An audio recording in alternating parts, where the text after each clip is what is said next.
Hi there, I'm Michelle the Painter from Berkshire Paint and Sip, and this is Paint and Sip at Home.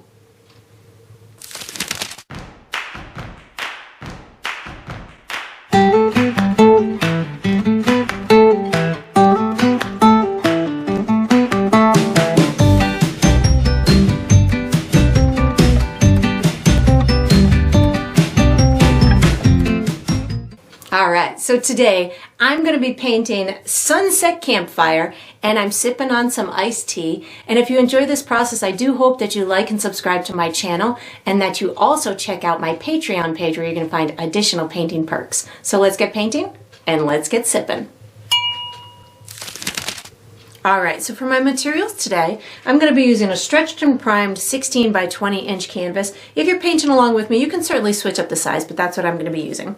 I'll be using acrylic paint. My colors are titanium white, ultramarine blue, Mars black, burnt umber, which I will call brown, chrome yellow, fluorescent orange, and green oxide. And of course you can switch those up if you'd like as well, but that's what I'll be using.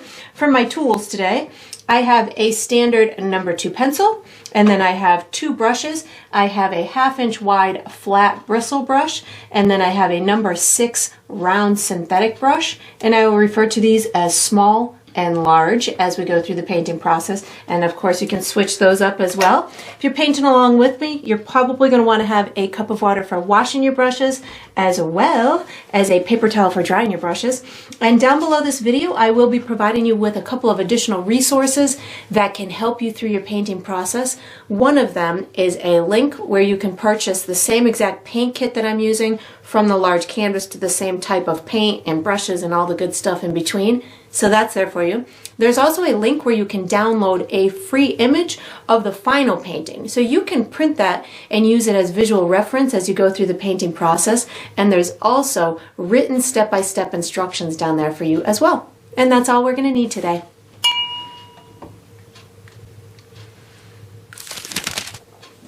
Alright, so what we're going to do for the first step is we're going to be drawing an outline for our landscape. I'm going to be using my pencil. I'll give you a couple of markers. We'll connect those markers, and by the time we're done, we'll have a loose kind of outline so we can do our base colors in.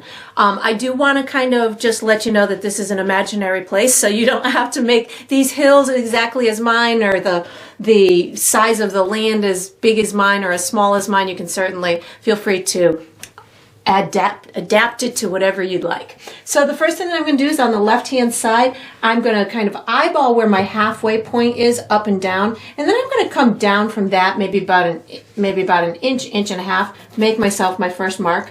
And then I'm going to do the same thing over on the right hand side. So visually just kind of pick my halfway point and then just come down maybe a little bit low. Well, I think that this is about my halfway, so a little bit lower than that, about here. And then I'm just going to connect these 2 markers with a line just going across. It doesn't even have to be a straight line, because this is not the horizon in an ocean. It's just going to be the where our land meets our water.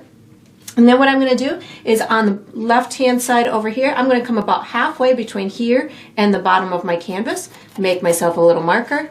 On the right hand side, I'm going to come down about an inch or so from this one, and then I'm going to connect these 2 markers with a really kind of just wobbly type of line. I don't necessarily want this to be a perfect line. We're going to have rocks and stuff on top of it, so just giving myself this really kind of wobbly type of line. Then what I'm going to do on the on the left hand side of my canvas, I'm going to come up from here maybe about 2 to 2.5 inches, make myself a little bit of a marker. And then on the right hand side, I'm going to come up quite a bit. If this is about halfway between here and the top of my canvas, I'm about an inch or so above that. And I'm going to connect these 2 markers, but they are going to dip way down close to my line in through here.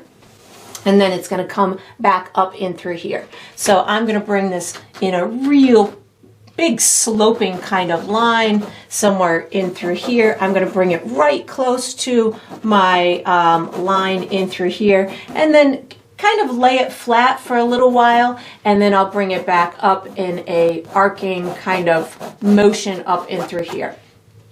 Then what I'm going to do is I'm going to put a little hill behind here. So I'm going to go up from here just maybe about even 1/4 of an inch to 1/2 of an inch. And then over on the right hand side, I'm coming down this hill about halfway. So somewhere about here. And I will connect these two. I'm going to have it kind of a little hill. It's going to come really close to here. And then I'll have a couple of little rolling hills over here as well. So I'm going to start from the left. You could certainly start from the right if you wanted to. And put a little hill in through here. And then maybe another one in through here. Come really close to this area in through here. And then I'm going to give myself one little hill up in through this direction. And you can certainly modify yours as much as you'd like to, but we're going to be utilizing our large brush for the next step. So once you've got your landscape all nice and done, and again, modify it if you'd like to, or leave it as it is, and then you can just take out your large brush and get ready for the next step. All right, so what we're going to do for the next step is we're going to be painting our sky. I'm going to be using my large bristle brush. The colors I'm using are black, brown, blue, orange, and white. And how I'm going to do this is I'm going to have it really dark up at the top with some black, brown, and blue. I'm going to get it to come lighter and lighter down the sky to, I would say, about in through here is where I'm going to have kind of the lightest area of the sky. And then I'm going to transition down into that orange as it's going right down into the crevice of this hill in through here. So I'm going to load my brush with mostly blue, and we're going to put the clouds on later, so don't worry about doing the clouds now. I've got mostly blue on my brush. I'm going to pick up just a little bit of black and a little bit of brown. The black can really easily take over, so I would proceed with caution when it comes to the black. And I'm going to be going left to right. I will, a lot of times I'll sweep it right across, so that way I have a nice kind of continual brush stroke, and I'm not having much evidence of my bristle marks and things of that nature. But you might find that you want yours to be on maybe the softer side, and you might find that you want to do circles or a different type of brush stroke. So whatever is visually appealing to you. I might even do 2 layers on my sky to get it to go the way that I want to. But as I'm coming down the sky in a little bit, I'm going to be picking up white. But right now I'm still picking up blue, mostly blue with a touch of brown and or black just to keep it on the darker side. Right now I'm going to pick up just blue so I can get these to transition down into my lighter tones, and in a minute I will start picking up white to get this sky to go pretty darn light in the center area. So that's what I'm going to start doing right now. I'm picking up white on my dirty brush, and I'm going to get it to blend in with the blue area here. My canvas is making a lot of noise today. Not quite sure why it's doing that. There must be too much paint kind of in the background making it wobble a little bit. And then once I've got this light area in the middle here, so I'm just kind of keep adding white to my brush to get this to go lighter. I am going to bump into my hill or my mountain, so that way it really looks like this sky is just transitioning behind the hills and it's not going around the hills. So once I've got this on here, I like to just kind of go back up and down just to make sure that I've got this as dark as I want. I think I'm going to add a little bit more blue over here, just get this a little bit darker. And again, you might find that you want to do a second coat on yours, whatever is going to be visually appealing for you. Again, we'll have those clouds on there later as well. I'm going to start picking up orange on my brush. So I didn't wash it. I'm going to start introducing this orange to my sky in through here. If you wanted to or felt that you had too much blue on your brush right now, you could certainly wash and dry your brush. But I just picked up some orange and white. Just make sure I have the right quantity of paint on my brush, getting some nice orange down in through here, and I'll get it to blend in with the sky above it. So I just picked up some white to get this to blend in. Right now I'm not using a lot of pressure on my canvas, so that way I can kind of control if there's too much orange or too much blue on my brush. I'm not running the risk of having that alter my canvas too much. When I don't press hard, I can easily see what's happening on the canvas, and I can make the adjustments on the fly if I need to. Just picking up some more orange. I am, like I said, bumping right into my pencil mark, so that way I have that continual left to right mark, and I can still see my pencil underneath it. So that's going to act as my guide as I go to do those hills. And you can, like I said, if you want to, you can do a second coat on your sky, but if you're digging it the way that it is, you can just wash and dry this large brush in preparation for the next step, or you can, like I said, do a second coat, get it to be smoother or darker or lighter. I'm going to probably wait for mine to dry and see if I want to do a second coat, and then we'll be using this large brush for the next step, so you can just get ready. All right, so what we're going to do for the next step is we're going to paint these distant hills, this back one right in through here. I'm using my big bristle brush. I'm going to be using brown, blue, and white, and I'm going to be applying it in a stippling type of technique. So I'm going to start with brown and blue on my brush at the same time, and I'm just going to kind of get this bottom area in that hill. And it's okay if you bump into the hill that it is next to. That is quite all right. We'll be adding lots of information on top of that one in a minute. But right now I'm just kind of getting this started. Now I'm going to pick up a little bit of blue and white without washing my brush, and I'm going to get this hill to be a little bit lighter as it reaches the top edge of the hill, closest to wherever that light source is going down. And if you run into wet paint in the background, that is okay from your sky. That's all right, because what's going to happen is that's going to make it look nice and natural. And we're just going for some kind of muted type of color in this back hill area that's going to just look like it's off in the distance, and that it has very limited color saturation in it, because as things get far away from us in our viewing range, we tend to lose the ability to see certain colors. So I keep kind of alternating between blue, brown, and white. If this is my light source, my brain tells me that the edges that are towards it would be the lightest, and as it gets farther away, it would be darker. So perhaps on this side of this hill, it might be a little bit darker. So I'm going to just kind of play with the lightness and darkness of these three colors in order to give the viewer a little bit of information as to what might be happening and the shape of these hills and stuff. And I'm making them uneven at the tops, so it looks like we've got a little bit of maybe trees off in the distance, and then I'm going to bring it right to my sky, and I'm going to have it the lightest down here in this little front area. And it doesn't have to go all the way white. You can certainly, I'm picking up some more blue to make sure that I've got some of that, but you do definitely want to cover your pencil mark. So whatever your top line was that you had for your pencil mark, you'll just want to make sure that you got that covered. And then we are going to be utilizing this same brush for the next step. So once you've got your back hills or mountains all nice and painted in, I think I'm going to bring this one up a little bit higher. You can wash and dry this large brush and get ready for the next step. All right, so what we're going to do for the next step is we're going to paint our water. So that's going to be the second section up from the bottom. I'm going to be using my large bristle brush. I'm going to be using the same colors that I used in my sky. So I've got black, brown, blue, orange, and white. And I'm going to be doing it in a similar painting stroke as my sky, but I'm going to have this look a little bit rougher. So I'm going to be doing quick kind of left to right type of brush strokes. I'll have it pretty darn dark over on the left and the right, and then it's going to take on some of these sunsetty colors as it comes into the center area. So I'm going to put black, brown, brown, and blue on my brush at the same time, about equal parts of each. And I'm just going to kind of go left to right, getting some darker areas in through here. You don't have to paint it in 100%.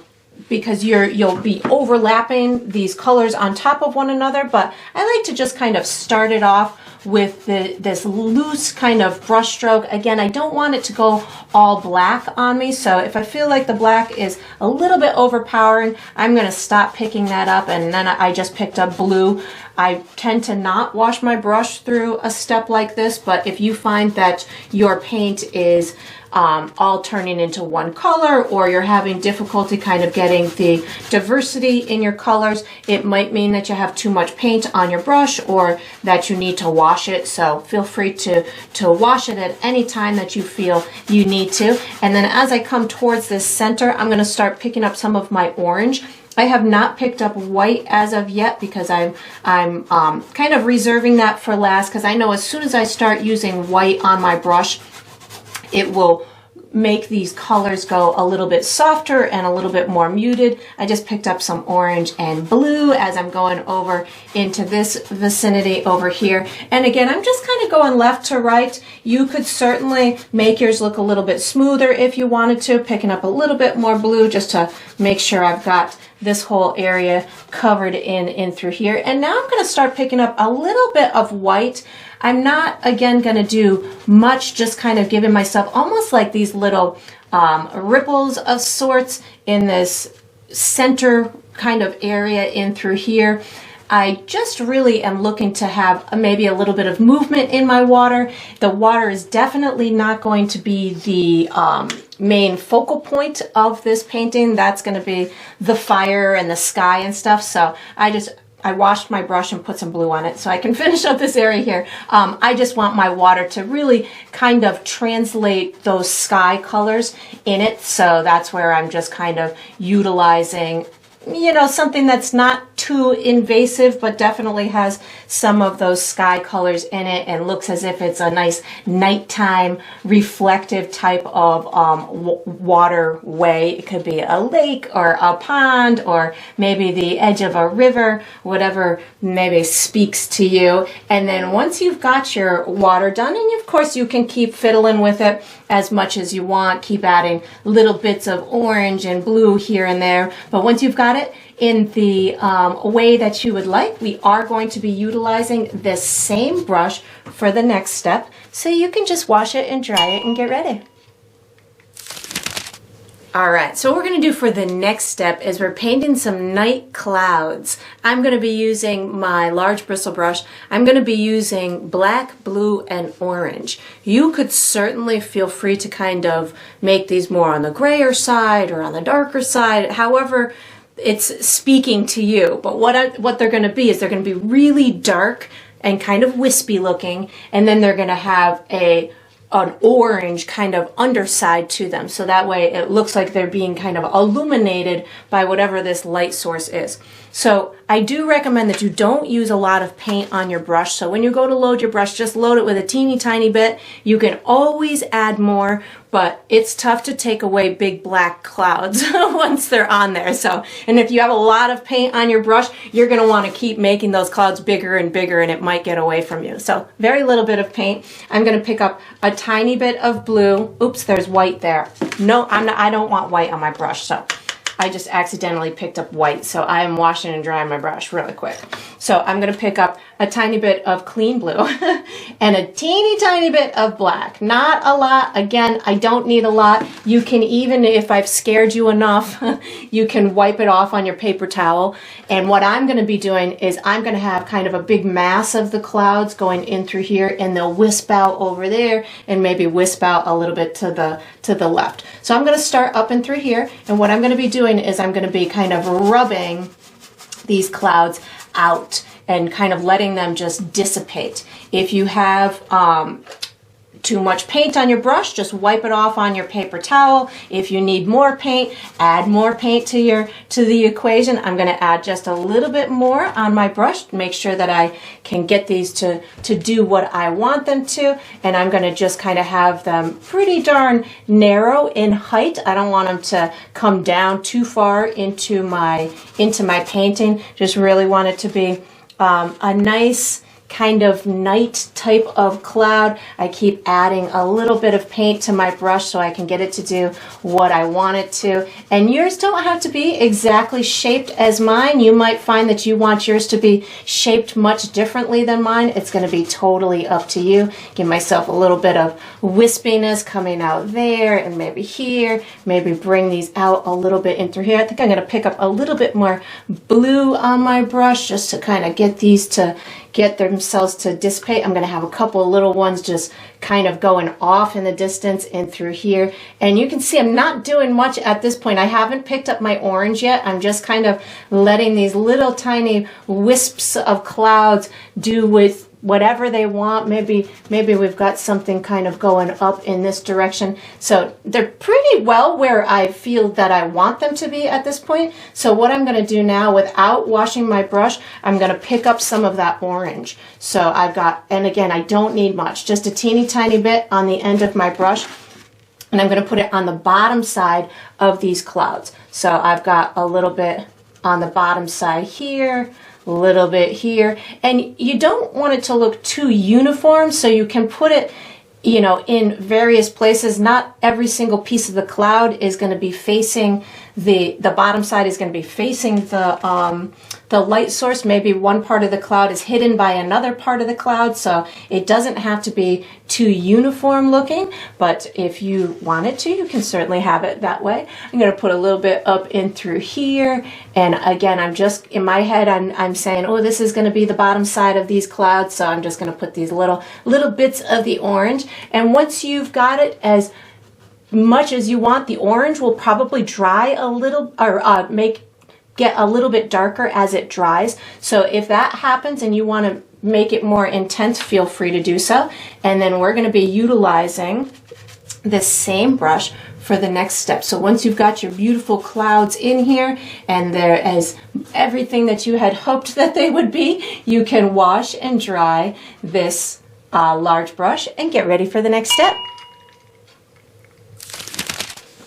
All right, so what we're going to do for the next step is we're going to be painting this piece of land, which will be, we'll call it our front tree section. So I'm going to use my large bristle brush. The colors that I'm going to be using are black and green. And what I'm going to do is I'm going to put it all into place with black, and then I'm going to add some green to it to kind of finalize it. So these are, in essence, kind of going to be in the silhouette. So we're going to be just kind of seeing a couple of them popping up in through here. Most of them are going to be just black, but we'll add that little bit of green to give it a little bit more authenticity and realism. I'm depicting pine trees here, but you could certainly get yours to be whatever type of trees that you want. So really what I'm going to do is this entire section, I'm just going to start by painting it black. And then once we have it black, then we can add all of these little tips of trees. I'm going to bring it right to my water. So I want to make sure that I bring it all the way to the water and then I don't have any unpainted areas between my water and my land. So even if that line is not perfectly straight, that's okay, because it doesn't need to be, because it is not a horizon line. So I'm just bringing it right to the water's edge, and if it's a little uneven, so be it. And I'm bringing it right close to where it's going to meet the sky. You can even touch the sky, touch the hill behind it. That's totally fine. We just need it to be black. That's how it starts. And then once we've got it black, I'll show you how we're going to make these little edges to look like the silhouettes of trees.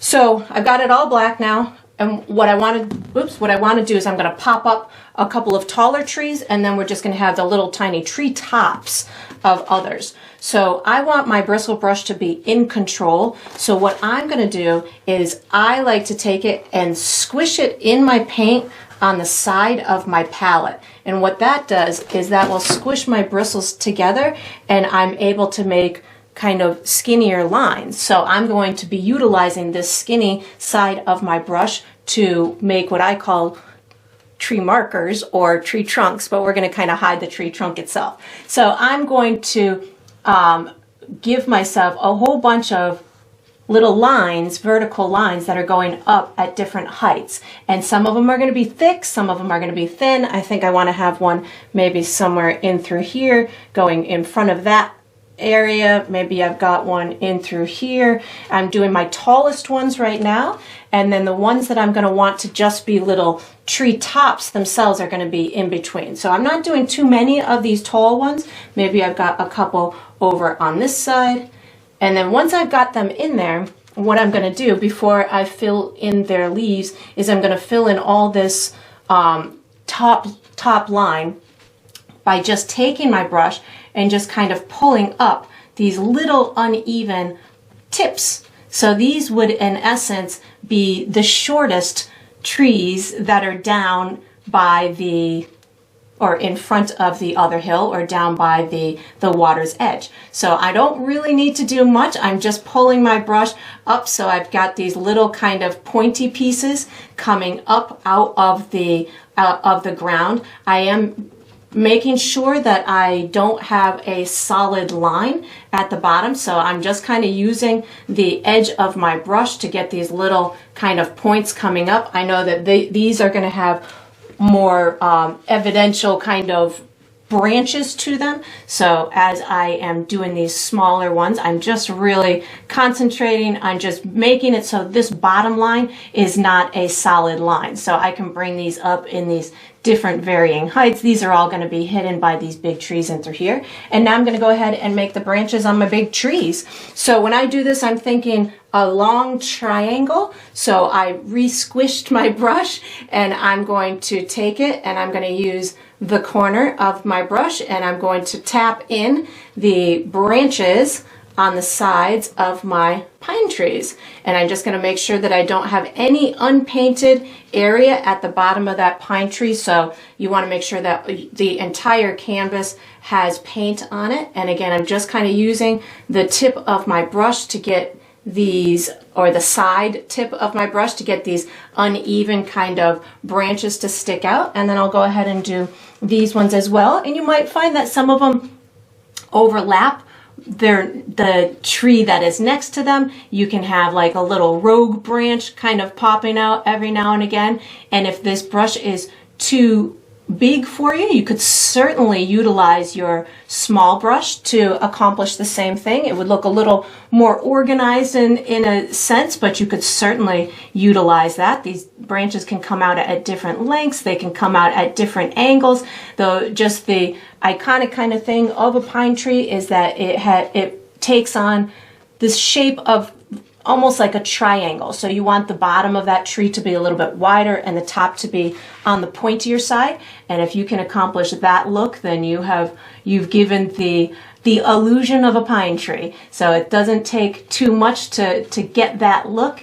But you know, sometimes you'll want to have them wider, sometimes thinner, whatever works for you. And then once I've got them on here, what I'm going to do is I'm going to utilize a little bit of green paint to give them that evergreen type of look to them, but I don't want to overdo it. I am just going to be using a very little bit to make sure that I get some sort of realistic type of look to it. Just making sure I didn't miss any spots in through here. So just making sure. And now I'm not going to wash my brush, but I will wipe it on my paper towel. So I wiped that off on my paper towel, and I'm picking up some green paint, and I'm doing the same thing, kind of squishing it on the side of my palette. And really, my brain tells me this is my light source, so my thought process would be the left side of these tall trees, the right side of these trees would have the most green, and everywhere else would just have a little bit of spots here and there. So I'm just really going to kind of tap in a little bit of green down in through here. It will get light or darker as it dries, especially because it is on top of this black paint. So you don't need to worry about it being too vibrant because you're putting it on top of the black. So when it dries, it will take on the darkness from the black underneath. And if you do anything that you're like, oh my God, that was way too much, just let it dry and you can put the black right on top of it. I'm going to put a little bit in through here just so I have some bits of green in through there, and then I'll go ahead and do the same thing over here. So I just have a little bit of green on my brush, and I'm just kind of tapping it right on top of that black. I might even run into some wet black paint, and I'm totally okay with that. I just don't want to overdo it. I'm just kind of putting little pieces of green here and there, just again to give myself some of that evergreen color throughout this forest, and I'm just not overdoing it. I'll put a couple in through here. If you want it to look like you've got some treetops in through this area, you could certainly just kind of make a couple of markers or marks, and that's going to give the illusion that you might have a couple of trees in through there as well. And then we're going to utilize this same brush for the next step. So once you've got this done, you can wash and dry this large brush and get ready for the next step. All right, so what we're gonna do for the next step is we're doing the first layer of our shore. So this is gonna be, in essence, just a bunch of rocks, in essence, for our fire pit that we're gonna be creating. I'm gonna have my fire emerging from over in through here. So this is going to be darkness, and then we're going to have some rocks all around it. So how I'm going to do this is I'm going to paint this entire area in with just black paint. So we're only going to be using black paint for this step. We're going to be using this large brush, and there is no special brush stroke for this. You don't even need to get a perfect coverage, because we're going to be doing a second layer on top of it to make those rocks come to life. And as I come up to where I've designated as the edge of my shore, this is where I'm going to bump out a couple of extra rocks. So I'm going to have a couple of rocks over and through here that will kind of encapsulate where my fire is going to go. So over on this side, I'm going to put maybe a bump in through here. You're going to go right into your water line, or into your water when you do this. I'm going to have maybe another one in through this area, in through here, just coloring it in black. Going to maybe bring this over in through here. I'm going to have a big one over in this area. So I'm going pretty darn close to the edge of my water up top. This will kind of be the focal rock, I guess. If there was to be a focal rock or a main rock, this one would be it. And then I'm just going to kind of bring this down. And you can have your rocks whatever shape you want. Yours don't have to be exactly the same shape as mine. I'm just kind of making them whatever way I want, but with a thought process in this area, because that's where I'm going to have my fire pit of sorts, or my fire place, or whatever you'd like to call it. And then on this side, I think I'm just going to have maybe one more kind of evident rock bumping up, maybe in this direction or in this area, maybe a little bit taller than that. And then I'm just going to kind of ride with whatever I had for the rest of my bumpy kind of shoreline that I did initially, and just color it in black. And then we are going to be utilizing our small brush for the next step. So once you've got this done, you can even have a jaggedy edge along some of these areas. Whatever is comfortable for you is totally fine. And then you'll put this large brush away, take out your small brush, and get ready for the next step. All right, so what we're going to do for the next step is we're going to be finishing the ground, not the fire, but the rocks and all the dirt and maybe some little grassy stuff around this whole shoreline. I'm going to be using my small brush. I do recommend that you make sure that your canvas is dry before you start this step. It'll be much easier for you to accomplish this step if it's dry. So this is that time where you get to take that extra long break if you'd like to. Or you can find some kind of fun fanning method to get it dry, or you can do as I did and just whip out a blow dryer and do it that way. So this is going to be one of those steps that less is more. The less paint you use, the more control you're going to have. So as I do this step, in my head, I'm going, it's nighttime.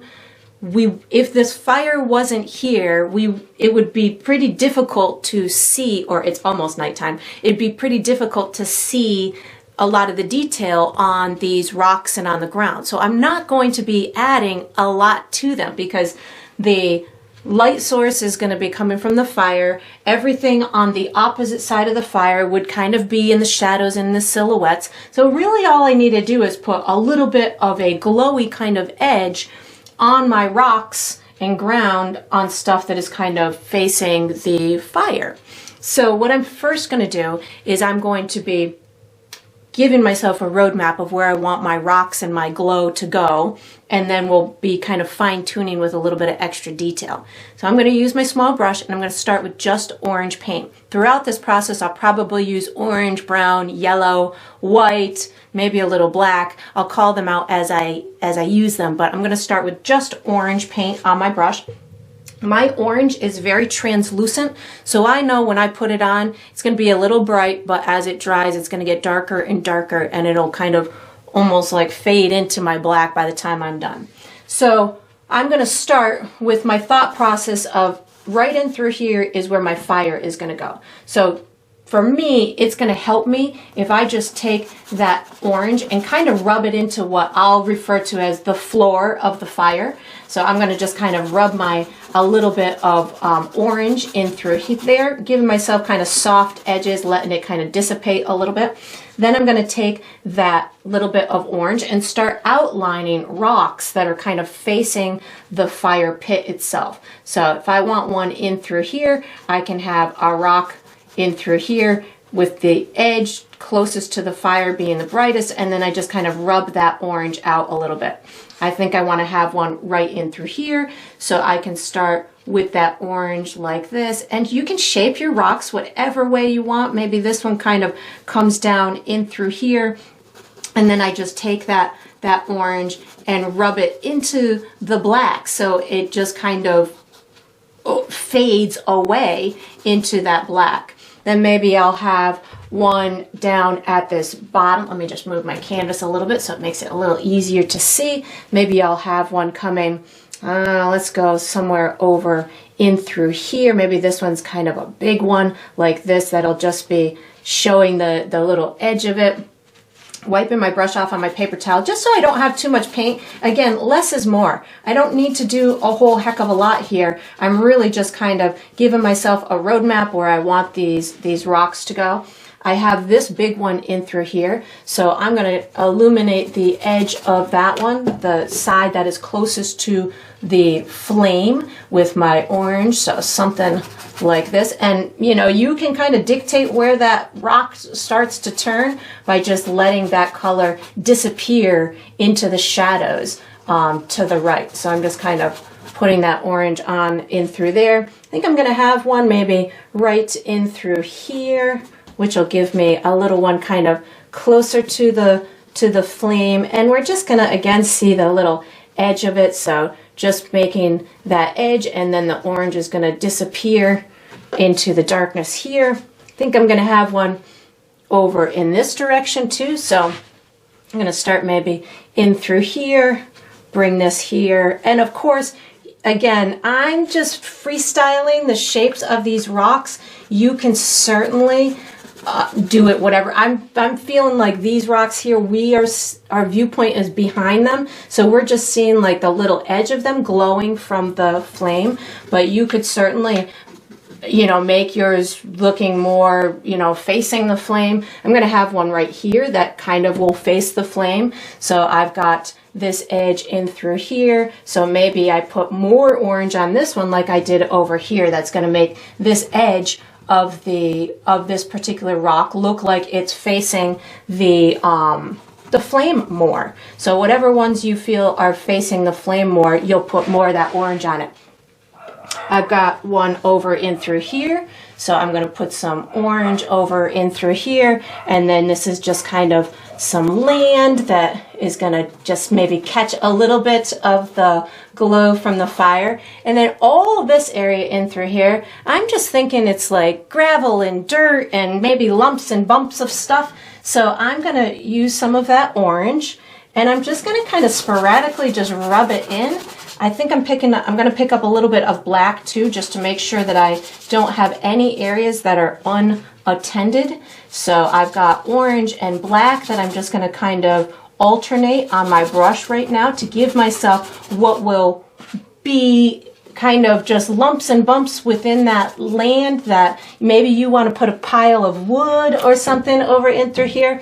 Maybe I've got a little bit in through here. You could also utilize the black, green, orange to give yourself, if you wanted maybe some little wild grass over in this edge over in through here. So I'm just picking up some black paint, giving myself some little pieces of maybe some wild grass over in through here that have emerged, higher than the shoreline that we created. Picking up some green paint now to maybe give a couple of little wild green pieces of grass coming out this little side in through here. So you could really have fun with, illuminating some wild Mother Nature pieces over in this area, whatever, is visually appealing to you. Maybe a little bit more of my orange to just catch the edge of a couple of these pieces of wild Mother Nature over in through here.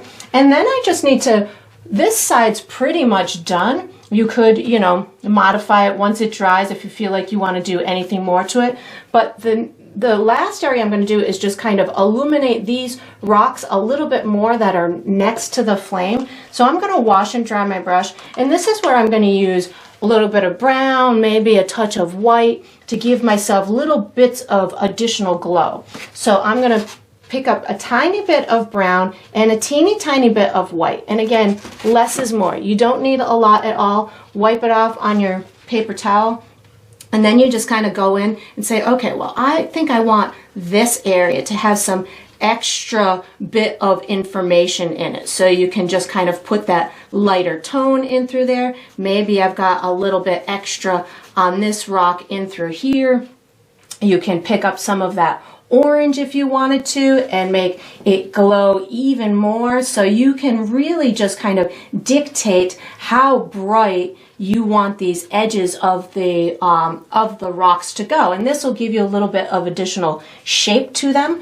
But again, you don't need much. I just picked up a little bit more of my white and brown, and maybe I have a big area on this rock in through here that's got a little bit of extra light from that fire. And again, I want these areas of the rocks that are the closest to the flame to be the lightest, or to have the lightest of values to them, so that will tell the viewer that the flame is our light source and it is illuminating these pieces that are next to it and are facing it. Just put a little bit of extra brightness on this one in through here, and this helps to tell the shape of the rocks as well, and it'll help to make the viewer understand. If I wanted a little platform at the top of that one, I could put maybe a little bit more brown and orange on my brush.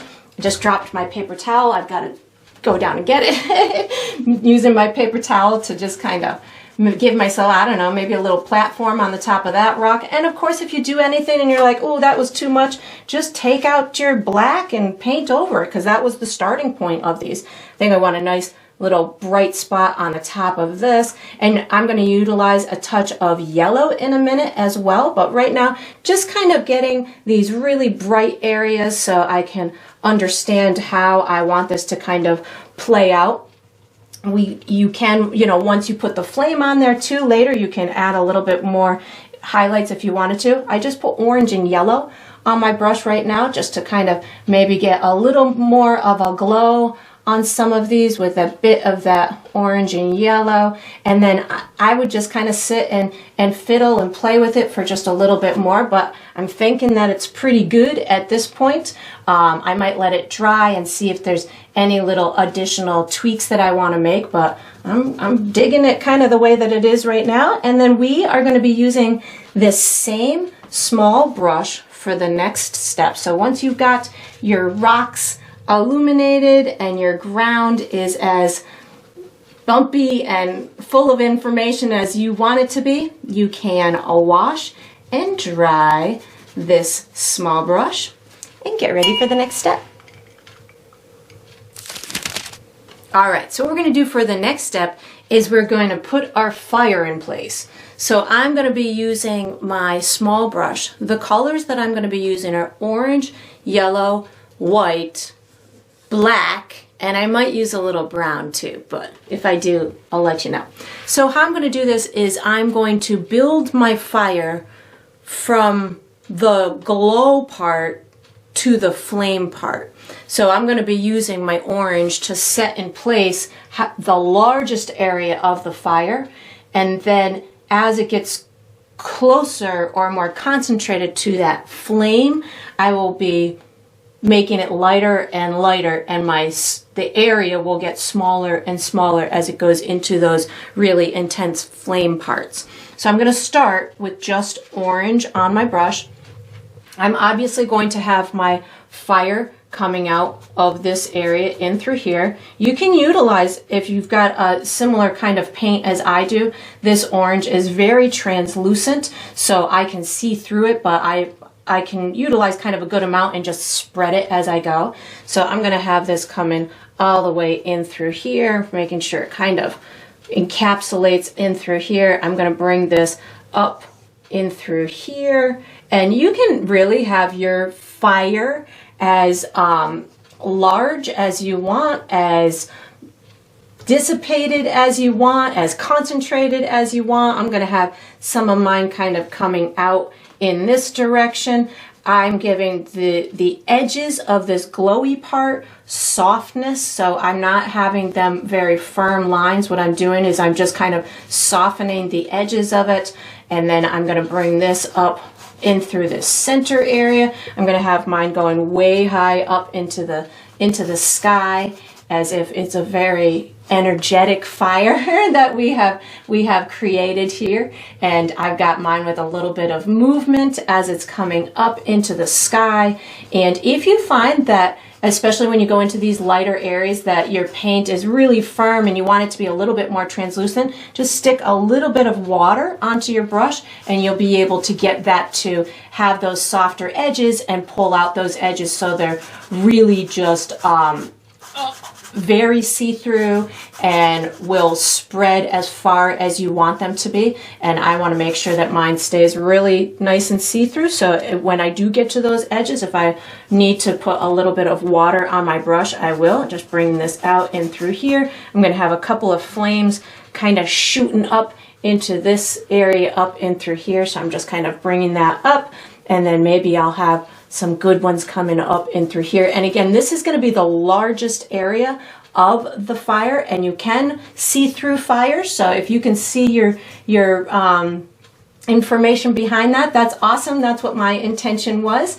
And again, you can have yours as big or as small as you want. I'm thinking that that's pretty good. I think I want this base to be a little bit wider because I feel it would get more narrow as it goes up into the sky. So just kind of giving a little bit more volume down at the base. And then I am also going to put little spots of flames or like little pockets of fire throughout this base area as well. So wherever you want maybe another little pocket of flame, you can go ahead and put a little bit of that orange. Maybe I'll have a little piece of it kind of over here. So feel free to expand your fire even further, especially along that base, because these, campfires can certainly have a large field of flame down below. And then once I've got my orange on there, you could either put your twigs in place if you wanted to, but I think I'm going to continue to add my brightness to my flame. So without washing my brush, I am picking up yellow paint.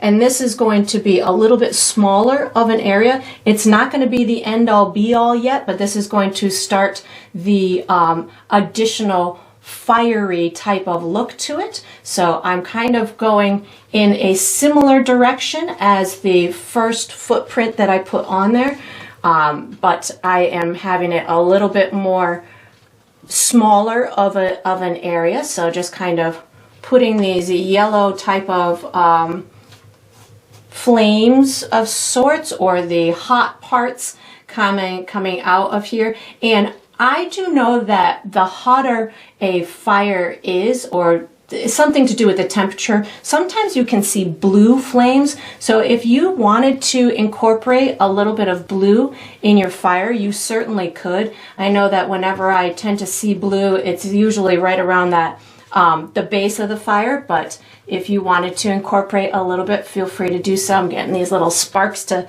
come out and show their face as well. And then what I'm going to do for my next thing, I'm going to put a little bit of yellow in through here as well. I'm going to now put my twigs in place. So I'm going to just wipe my brush off on my paper towel. I'm going to pick up a touch of black paint. I like it when the twigs look like they're intermingled with the fire, so that's why I'm going to kind of do them in conjunction with my flame making. So I'm just going to kind of add a series of diagonal type of sticks. You could certainly put bigger logs, you could have little tiny ones in the middle of the flame. You can, whatever works for you. I'm going to put a couple over in through here just so I have some larger representation. Maybe this one's kind of like a bigger log that's sitting out over here. And the reason why I'm kind of doing it in the same step as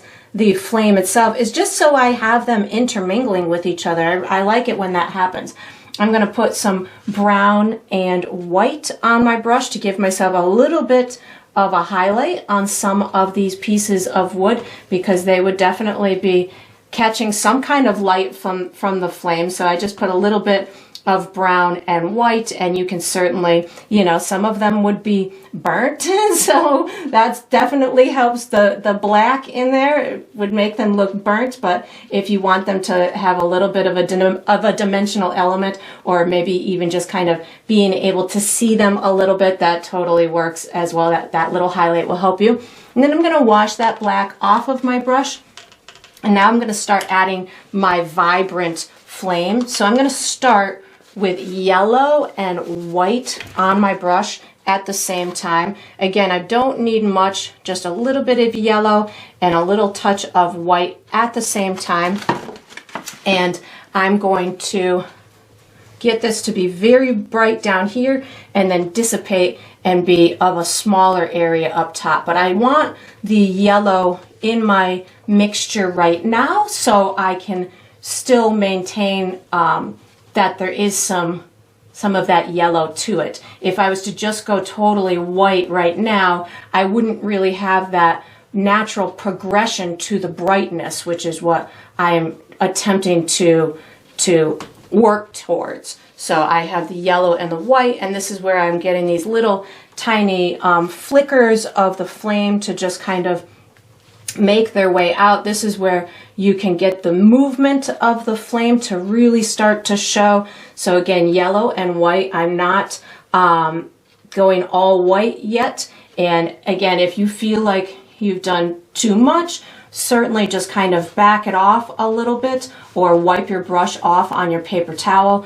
You can bring back some of the orange too. The orange will definitely help to make this look a little bit more realistic if you've made this go a little bit too light or white. And again, I'm just kind of adding these little bits of lightness. I probably am going to add a touch more orange in a minute, because I'm feeling like I want a little bit more of that red fiery kind of color. So I just added a bit more orange to my brush to get some of these areas to have a little bit more of that I guess traditional red kind of flamey look to it. So, and I didn't feel that I had enough, so I'm just on the fly adding a little bit more. And of course, that's something that you're going to be doing on your painting too. You'll do something and you'll think that you've nailed it, and then it's going to dry and you're going to be like, oh, that's not as bright as I wanted it to be. So then you just kind of keep tweaking it until you feel that you have it as vibrant as you want. I'll start adding the white in a minute here, but I want to make sure that I've got enough of these other flames before I start adding my vibrant white, adding little bits and pieces in through here, so it looks like there's these little pockets of flames down in through here, maybe a little bit more down in through here. And again, that orange is going to help to make it look hot. And you know, if you wanted to add that any blue to it, that would definitely help out as well. And maybe just, you know, if you're coming to a point where you're like not certain about it, let it dry for a minute, and then you can come back, you know, see what happens to it as it's drying. And then if there's any additional things that you want to do, feel free to do so. I'm going to start adding a bit of my white to my equation right now. So I didn't wash my brush, I just added a touch of white to it. And this is where I'm going to have these really vibrant pieces just kind of making their way. To me, these are kind of like the sparks in the flames. So these, you can make some wiggle a little bit if you want to, and you can even put a touch of water on your brush, and that's going to allow you to get those translucent, almost smoky type look to it. So I just put a little bit of white plus a touch of water on my brush, and this again is going to help me to control the intensity or the area that I put it in. It's going to allow me to have a more fluid kind of brush stroke, maybe adding again that little bit of a smokiness to the interior of some of those flames. And I just kind of keep adding it until I feel like I've got enough, and I will probably, you know, like I said, step back from it, let it dry for a minute. And if I want to add any more to it, I certainly would. But we have one tiny little step left to go. Let me just make sure I've got enough little brightness in all of these areas. And then once you've got enough of your fire on here and you're happy with the way that it looks, you can wash and dry this tiny brush or your small brush and get ready for the next step. All right, so we are on to the final step. This is the final step of every painting, which is to sign it. So I usually sign mine in the bottom left or the bottom right. I'm going to be using my small brush. I'm going to go bottom right on this one with some orange paint. So I sign mine with my initials, but you could certainly sign yours with your first name or the date or a symbol or whatever you would like for your identifying mark to be is totally fine. Mine's going to be nice and subtle today. There we go. And that is going to conclude this painting. I hope you enjoyed the process. I hope you painted yourself a really nice warm campfire, and I look forward to painting and sipping with you again sometime.